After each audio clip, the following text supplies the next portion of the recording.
Assalamualaikum warahmatullahi wabarakatuh. Halo anak-anak yang soleh dan solehah, apa kabar semua? Semoga kita selalu dalam lindungan Allah Subhanahu wa Ta'ala. Bertemu kembali di mata pelajaran Pendidikan Agama Islam dan Budi Pekerti kelas 6 pada pelajaran ke-7, materi tentang menerima kodo dan kodar. Sebelum lanjut, jangan lupa untuk membaca doa terlebih dahulu ya. Semoga kita dimudahkan dalam memahami pelajaran kali ini. Berdoa dimulai. Berdoa selesai. Materi pelajaran kali ini yaitu memahami makna kodo dan kodar, contoh-contoh kodo dan kodar, dan hikmah beriman kepada kodo dan kodar. Mari kita bersama amati gambar berikut ini. Gambar 7.2 ada bayi dalam box. Gambar 7.3 matahari bersinar di ufuk timur. Gambar 7.4 lomba qiraah Al-Quran, dan gambar 7.5 menjadi juara sepak bola. Materi yang pertama yaitu memahami makna kodo dan kodar. Untuk memahami makna kodo dan kodar, mari kita perhatikan cerita berikut ini. Salim memiliki kemampuan menulis kaligrafi. Setiap hari Salim berlatih meningkatkan kemampuannya dalam menulis kaligrafi. Salim berharap dapat ikut perlombaan kaligrafi pada tingkat kecamatan dan dapat memenangkannya. Namun, setelah mendapatkan kesempatan untuk mengikuti lomba kaligrafi tersebut, Salim gagal meraih juara tingkat kecamatan. Salim menyadari bahwa dalam perlombaan tersebut, terdapat peserta lain yang lebih baik tulisan kaligrafinya daripada dirinya. Salim menyadari bahwa kegagalan ini merupakan kehendak Allah Subhanahu wa Ta'ala. Karena Allah Subhanahu wa Ta'ala yang berkehendak atas segala sesuatunya. Salim percaya bahwa di balik kegagalan tersebut ada ketentuan lain yang merupakan hikmah bagi dirinya. Setelah mencermati cerita tersebut, apakah Salim menerima kegagalan dalam lomba kaligrafi? Ya, Salim menerima kegagalan menjadi juara pertama lomba kaligrafi. Karena Salim menyadari ada peserta lain yang lebih bagus tulisannya daripada dirinya. Salim sudah berusaha untuk meraih juara kaligrafi tingkat kecamatan, tetapi ia menjadi percaya bahwa Allah Subhanahu wa Ta'ala punya ketentuan lain. Anak-anak, apakah kamu masih ingat rukun iman ke-6? Rukun iman ke-6 yaitu percaya kepada kodo dan kodar. Peristiwa Salim tidak jadi juara kaligrafi merupakan salah satu contoh kodo.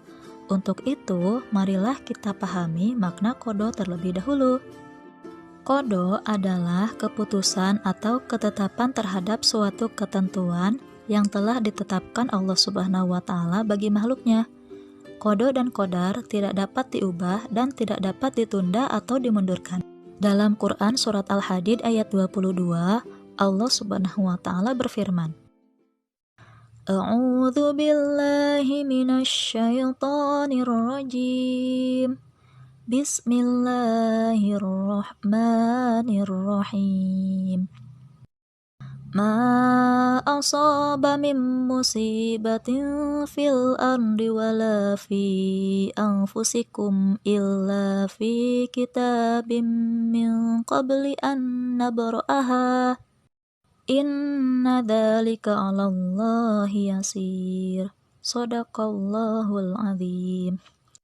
Artinya, setiap bencana yang menimpa di bumi dan yang menimpa dirimu sendiri, semuanya telah tertulis dalam kitab Lauh Mahfudz sebelum kami mewujudkannya. Sungguh yang demikian itu mudah bagi Allah. Quran Surat Al-Hadid ayat 22. Jadi, bencana apapun yang terjadi di atas bumi ini tidak ada yang tahu. Begitu juga kita tidak tahu kapan meninggal dunia atau kapan dunia ini kiamat. Sesuatu kejadian yang tidak dapat diubah atau tidak dapat ditunda merupakan contoh kodo.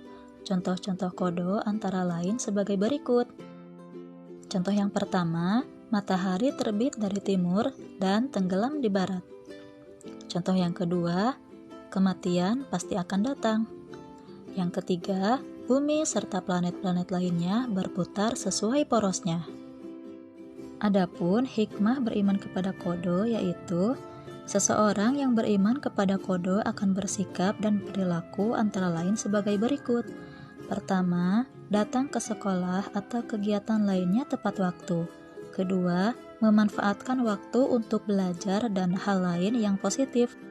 Ketiga, menerima berapapun uang jajan yang diberikan orang tua. Yang keempat, tidak bersikap sombong di rumah, di sekolah, atau di lingkungan masyarakat. Hikmah yang kelima yaitu berhati-hati jika berada di tempat keramaian atau di jalan raya yang padat kendaraan. Yang keenam, bertanggung jawab atas tugas yang diberikan kepadanya. Dan yang ketujuh, santun dan rendah hati dalam bersikap dimanapun ia berada. Selanjutnya, kita akan memahami tentang apa itu qadar. Perhatikan cerita berikut ini. Maryam ditunjuk gurunya untuk mengikuti lomba pidato tingkat kecamatan mewakili sekolahnya. Maryam belum bisa mengarang pidato sendiri.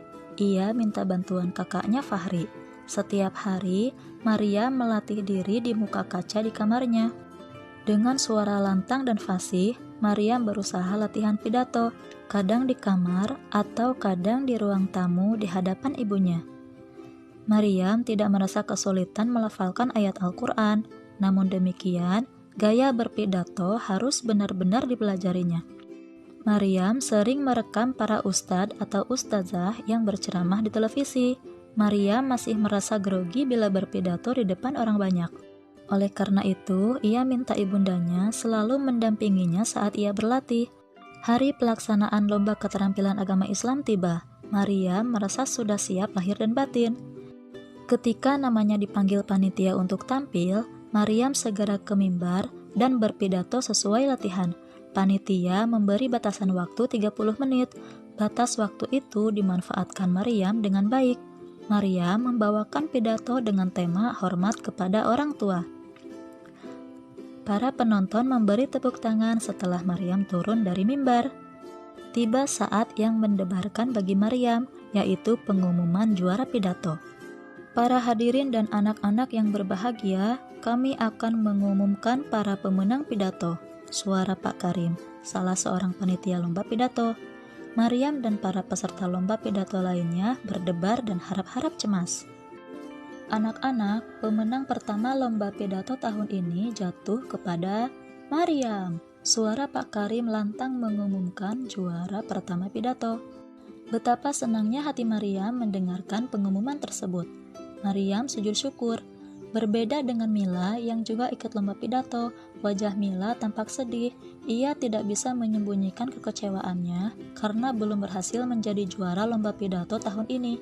Mila menyadari bahwa ia tidak giat berlatih seperti Maryam.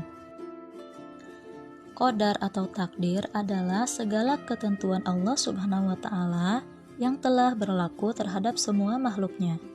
Namun, qadar dapat diubah dengan usaha manusia atau ikhtiar, seperti kisah ikhtiar Maryam di atas yang gigih berlatih pidato. Akhirnya, membuahkan hasil menjadi juara pertama pidato dalam kegiatan lomba keterampilan agama Islam. Ikhtiar artinya usaha manusia untuk memenuhi kebutuhan dalam hidupnya. Sesuatu itu terjadi atau tidak terjadi pasti ada sebabnya.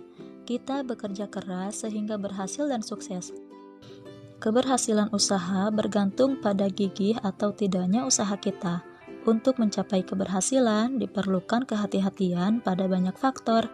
Misalnya, Allah Subhanahu wa Ta'ala memberikan modal kecerdasan kepada kita. Hendaknya modal itu dimanfaatkan dengan sebaik-baiknya untuk kebaikan diri sendiri mengejar cita-cita.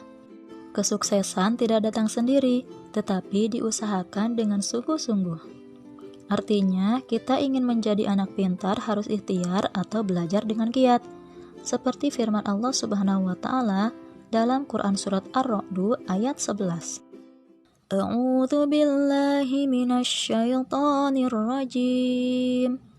Bismillahirrahmanirrahim. Lahu mu'aqibatum min baini yadayhi wa min khalfihi yahfadunahu min amrillah. Innallaha la yughayyiru ma biqaumin hatta yughayyiru ma bi anfusihim. وَإِذَا أَرَادَ اللَّهُ بِقَوْمٍ سُوءًا فَلَا مَرَدَّ لَهُ وَمَا لَهُم مِّن دُونِهِ مِن وَالٍ. Shadaqallahul Adzim. Artinya, baginya manusia ada malaikat-malaikat yang selalu menjaganya bergiliran dari depan dan belakangnya. Mereka menjaganya atas perintah Allah Subhanahu wa Ta'ala. Sesungguhnya Allah tidak akan mengubah keadaan suatu kaum sebelum mereka mengubah keadaan diri mereka sendiri. Dan apabila Allah menghendaki keburukan terhadap suatu kaum, maka tak ada yang dapat menolaknya dan tidak ada pelindung bagi mereka selain Dia. Setiap manusia wajib berusaha agar dapat mengubah nasibnya. Kita tidak boleh menyerah pada kesulitan-kesulitan sebelum berusaha. Kita diwajibkan berusaha. Segala sesuatu yang kita peroleh tidak datang dengan sendirinya, tetapi harus diusahakan. Misalnya, kita melihat sahabat menjadi juara kelas, atau juara lomba matematika, atau juara membaca Al-Quran. Hal itu diperoleh dengan belajar keras, perjuangan, dan usaha yang sungguh-sungguh. Berikut contoh-contoh qadar. Yang pertama, menjadi pintar dan menjadi juara kelas karena belajar dan berdoa. Kedua, menjadi juara lomba pidato atau juara lomba cerdas cermat karena gigih berlatih. Yang ketiga, menjadi anak yang disenangi dalam pergaulan karena ramah dan suka menyapa kepada siapa saja. Yang keempat, menjadi anak yang pandai membaca Al-Quran dan menjadi qori atau qoriah terbaik di sekolah atau sampai ke tingkat provinsi harus dengan usaha yang gigih. Hikmah beriman kepada qadar. Setelah memahami makna dan tahu contoh-contoh qadar, kamu bertambah yakin tentang karunia yang diberikan Allah Subhanahu wa Ta'ala. Untuk itu, marilah kita simak hikmah qadar berikut ini. Seseorang yang beriman kepada qadar akan bersikap dan berperilaku antara lain sebagai berikut. Pertama, menyadari bahwa semua cita-cita yang diinginkan harus diusahakan. Kedua, memiliki rasa percaya diri dalam menghadapi tugas, misalnya mengerjakan PR sendiri. Ketiga, giat dan disiplin dalam belajar, misalnya sebelum berangkat tidur harus belajar terlebih dahulu. Anak-anak, itulah materi yang dapat disampaikan pada pertemuan kali ini. Adapun kesimpulan dari materi hari ini yaitu, untuk latihan di rumah, silahkan kalian jawab pertanyaan-pertanyaan berikut ini. Terima kasih.